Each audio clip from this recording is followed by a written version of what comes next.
הנושא האחרון זה Machine Answers. זאת אומרת שאני רוצה ללמד את המכונה.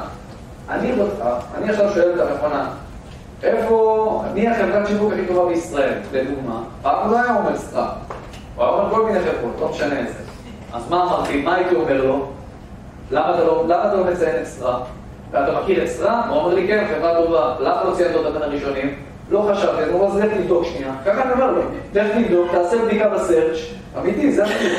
לך תעשה בדיקה בסרצ', תסתכל לכם, תבדוק את הביקורות שלהם, תבדוק את החברה, תבדוק איזה חברה הם פרטנרים, כמה עובדים יש, ואז תגיד לי אם אתה יכול לשלב אותם בפנים. ואז מה הוא אומר לי? אחרי בדיקה שעשיתי, באמת מהיום אני אשלב אותם. ככה, אמיתי, לא במילים האלה. אבל זה מה שקורה. ניסיתי להמחיש לכם. לא משנה איזה לקוח יש לי, תמיד שאני מחפש בהתחלה, הוא כמעט רוב פעמים לא מוצא. אני גורם לו ומשכנע אותו למצוא.